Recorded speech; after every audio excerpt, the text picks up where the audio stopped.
Assalamu alaykum, hörmətli Şərq Türkistanlıq qərindaşlar. Şərq Türkistan xəbər agentliğinin xəbərlər proqramısında görüşünüzü qızğın qarşı alırıq. Ən aldı bilan xəbərlərimizin qısqaça məzmununu tanışdırıb ötürük. Töndə təfsili məzmununu diqqətinizə sunumuz.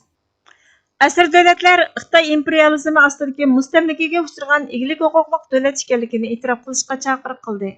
Breitbart xabar to'ri 23-iyul kuni Xitoy Kompartiyasi hokimiyati ostida etnik tozalash va irqiy qirg'inchilikqa duch kelgan millatlarning vakillari Amerika qurultiyi tashkillagan faoliyatda yolg'iz Xitoyning inson haqlari dafsanchiligiga qarshi turib qolmay, balki Xitoy imperializmi ostidagi mustamlikaga uchragan eglik huquqliq davlat ekanligini e'tirof qilishga chaqiriq qildi. Bayonot beruvchilar Xitoy ishg'ol qilib olgandan keyin Xinjiang, Shizang, Beyjing Wenhua deb atagan Sharq Turkiston, Tibet, Janubiy Mongoliya vakillarini o'z ichiga oldi. Xitoy kontroli ostidagi va Hindiston, Janubiy Xitoy dengizidagi ba'zi joylarga o'xshash kontrol qilmoqchi bo'lgan rayonlarning ismini davomli o'zgartirib, Xitoycha ism qo'yib kelgan. Vakillar Amerikaning bu xildagi territoriyani Xitoyning kontroli ostidagi Xitoyning osonliqlari deb emas, balki aslidagi davlati bo'yicha e'tirof qilish kerakligini o'ttirg'a qo'ydi. Vakillar 1959-yili Washingtonda sobiq prezident Dwight D. Eisenhowerning hokimiyat yurgizgan mezgilida o'tkazilgan tutqun qilingan davlatlar haftaligining an'anasiga varislik qilgan qurultay asir qilingan davlatlar doklad berishigini kommunizm jahongirligi va mustabidligi bo'ysundirgan xalqlarning kurashlarini xotirlash faoliyatida doklad berdi. Asir davlatlar haftaligi odatda 7-oyning 3-haftasida o'tkaziladigan bo'lib, Jahangir Marksizm hokimiyatining Laos, Choshan, Xitoy, Kuba va Venezuela qatorliq davlatlardagi kishilik huquq vahshiyligiga markazlashadi. Dushanba kunidagi qurultay doklad berish yig'inida dunyodagi bir qism dangliq kommunist hokimiyatlar bilan quyuq munosabati bor islom dini demokratiyasi hukmronlik qilgan Iran va Kuba asir davlatlar qatoriga kirdi. Sharq Turkistondagi Uyg'ur va boshqa Turkiya xalqlarining eglik huquqliq davlati deb e'tirof qilishni talab qiladigan Sharq Turkiston surgundi hukumati bu qatimqi faoliyatni singa ilib mediada tarqatdi. Sharq Turkiston surgundi hukumatining tashqi ishlar ministri Salih Xudoyor apandi doklad berish yig'inida Sharq Turkistonning bugunga qadar davom qilayotgan Xitoy Kompartiyasining rayimsiz qirg'inchiligiga uchrayotganligini ta'kidlab, Sharq Turkiston 1959-yildagi asr davlatlar qarorining ro'yi bo'yicha Xitoyning bir qismi emas, balki Kompartiyaning jahongirlikka bo'ysundirgan davlat deb aniq bekitildi. Bu qonun kuchga ega turug'liq ta'limimizning tartibligidan asorati davom qilyotidi. Xitoy Kompartiyasini ag'dirib tashlash yetarli emas. Xitoy imperiyasini pachoqlab tashlash kerak. Sharq Turkistonning erkinligi va mustaqilligini asliga keltirish orzu emas. U asr davlatlar qarorida bekitilgan majburiyat dedi. Sharq Turkistonda Xitoy Kompartiyasining irqiy qirg'inchiligiga uchrayotgan ko'p sondagi Uyg'ur, Qozoq va Qirg'iz xalqlarini o'z ichiga olgan nurg'ulg'an turk xalqlari yashaydi.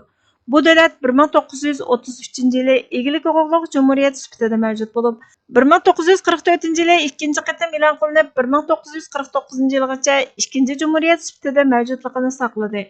Shu yili Qotil Mao Zedong Xitoy Xalq Jumhuriyatini qurganda davlatning yuqori darajalik rahbarlari sirliq aeroplan vaqasida qazo qilgandan keyin Sharq Turkistonni mustamlika qildi. Xitoy kommunistlari Uyg'urlarni necha 10 yil bo'ysundirdi, ammo keng va sistemlik irqiy qirg'inchilik harakatlari 2017-yili avjiga chiqdi. 2021-yili 12-oyda kishilik huquq mutaxassislaridan tashkil topgan mustaqil sud mahkamasi bo'lgan Uyg'ur sudi Xitoyni irqiy qirg'inchilik jinoyati bilan aybladi. Qarorda keng ko'lamda majburiy tug'mas qilib etish, bola tushirish, bolalarni oilasidan ayirib, kulturidan yiroqlashtirish, masjid va qabristonlar qatorliq Uyg'ur kultur markazlarining buzilishi, rayondagi millionlab kishilarning jazo lagerlariga solinganligi va qul amgiga selinganligi, hayot qolganlarning qiynash va jinsiy zo'ravonlik haqidagi dahshatli xotiralar ko'rsatildi. Mutaxassislar oldingi yillarda parlament bilan manbalangan isbotlarni bayqadi, ya'ni Xitoy hokimiyati bu rayonda har yili 100 ming odamdan organ yig'ib oladi. Buning hukumat uchun qonunliq va foyda oladigan savdo ekanligini isbotlaydigan qurultay bilan oldingi yillarda o'rtoqlashgan dalil isbotlarga erishdi. Sharq Turkiston surgundi hukumatining tashqi ishlar va bexatarlik ministri Salih Xudoyor dushanba kunidagi bayonotida millionlagan kishi jazo lagerlari va turmalarga qamaldi. Milliondan ortiq bola oilasidan ayirib etildi. Tibetmi o'xshashlar Xitoy Kompartiyasining zulmiga duch keldi. Xitoy bo'libmi bu rayondagi asosliq din bo'lgan Tibet Budda dinini yo'qotishga urindi. Tibetlar atalmish Xinjiangda yo'lga qo'yilgan programmalarning yo'lga qo'yilganligidan guvohlik berdi. Tibet Mustaqillik harakatining vakili Tenzin Wangdo dushanba kuni parlament tashkillagan faoliyatda Tibet azaldan qonunli holda Xitoyning bir qismi bo'lmagan. 1000 yildan ko'proq vaqtdan buyon bizning hukumatimiz, o'z kulturimiz va o'zimizga xos kimligimiz bo'lgan dedi.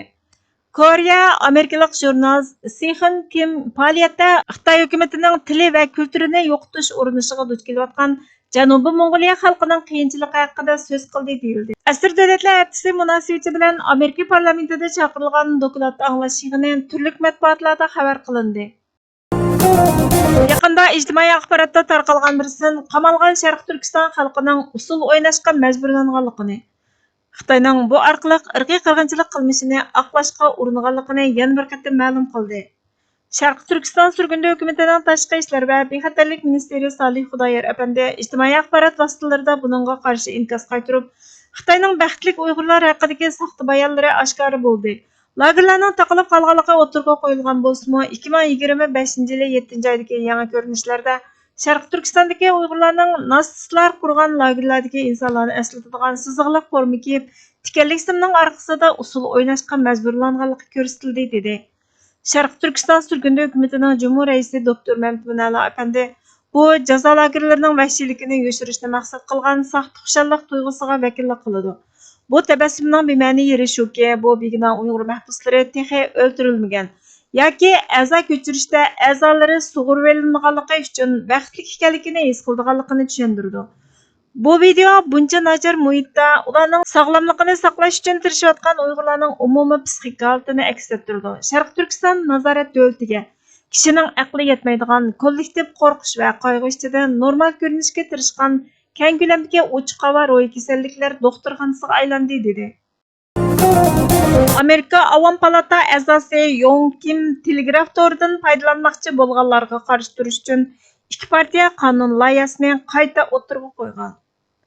Yong Kim xabar to'rining 17-iyul kunidagi xabariga qaraganda, Amerika Avom palata a'zosi Sharqiy Osiyo va Tinch okean rayoni tashqi ishlar komitetining raisi Yong Kim uzundan buyon Xitoy Kompartiyasi yer shari telegraf to'rining tizginini qo'lida tutib josuslik qildi. Har qaysi ellarning to'rga chiqishini qalayimqonlashtirdi va mustabid kun tartibini ilgari surdi. Biz ittifoqdoshlarimiz va sheriklarimiz bilan hamkorlashib, dunyoning har kuni tayinlagan texnikani Xitoy Kompartiyasidan qo'g'dishimiz kerak. Men parlament a'zosi Keting bilan birga bu ikki partiyali qonun loyihasini boshlamchilik bilan o'tirg'a qo'yganligimdan faxrlanaman.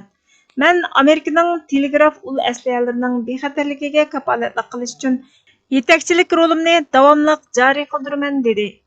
Parlamentning yuqori darajadagi a'zosi Keting, bugun biz tor bexatarligini qo'g'dashni kuchaytirib, telegraf to'rimizdan foydalanmoqchi bo'lganlarga qarshi turish uchun ikki partiyali qonun loyihasini qayta o'tirg'a qo'ydik. Rossiya, Xitoy, Iran va boshqa davlatlardan kelgan to'r jinoyatchilari har kuni bizning muhim ul asliyalarimizni va ittifoqdoshlarimiz shundaqla sheriklarimizni nishonlaydi. Bu qonun dunyoning bexatar telegraf ul asliyalarining ishlatilishini davomli ilgari surishga yordam beradi degan. Qumishliqlar sepidagi nupuzga tayinib tasmaliq shalg'utliq tutumini bozor topqizish bilan yoshirin oldagi royish fuqarolik sepiga o'tish hodisalari millat istiqboli uchun elib aytganda ichidan xuratquchi vaboliq jihatdan farqsiz tutum, ijtimoiy illat va marazliklar jumlasidandir. Agar bu tür illat va zihniy marazliklar asoratlik davrlarda normallik bilingan, ammo bugünkidek surgundi, qo'g'landi, qochqin va musofirlikda sarson yashashga majbur qilish tufayli masalaning benormalligi uqilgan turibmi, yuqorqidek benormallikqa to'lgan illatlarimiz qaytadan tirilmaydiganga o'jiqish o'rniga adashga qarab ketayotgan bo'lsa, bu bizning hilam tangri qamchisidan silkinishni bilmasdan zulmga oshna bo'lishni davomlashtirayotganligimizni, angsizligimizga qaratib tekkizilgan uqubat qamchilarini yeb turibmi, angliqlashishni ichimizdan rad qiladigan xohishga ega bo'lib kelayotganligimizni tushundirdi. Shundaqla mazlumlikdan iborat tajovuzchi zolimga qarshi har turli qarshilik vositalarini ishlab chiqarish engimizni harakatdan to'xtatishga elib bordi. Hamda mazlumlik suhbatimizda harakat va qarshilik qilishda vosita tanlamaslik imtiyozlariga ega bo'lishimizga qaramay, qahramonlarcha yashash imtiyozi va salohiyatini cho'rib tashlayotganligimizni, qisqasi zolimning qo'lida halok bo'lishga moyillik ichida ketayotganligimizni, haqqa kelganda bo'yin to'lg'ashqa, mustamlikachiga kelganda uningdan shafqat kutib parda orqasida nomaqulluq ko'zini qisishga tayyor holatda ekanligimizni tushuntirib berdi. Ajaba bular zulmga haqli qilishning, qamchilanishmi ozlik qiladigan halokatga ongsizlarcha tilab tepishning beshorati bo'lmay nima? Ajaba bu ahvollar qayerga changa solsa, shu changisida o'linishni kutib yotadigan, o'ljaga aylanib kun kechirishni qurtulish biladigan, dushmaniga bo'lgan qarshilikni abadiylashtirish botironlikdan ko'ra o'sida ko'payib sesib yo'qolishni a'lo biladigan manqurtlikning ifodalari bo'lmay nima? Bizga vaqt ayirganinglar uchun ko'pdan ko'p rahmat. Kelar qitimli programmamizda ko'rishguncha Allohga omonat bo'lgaysizlar.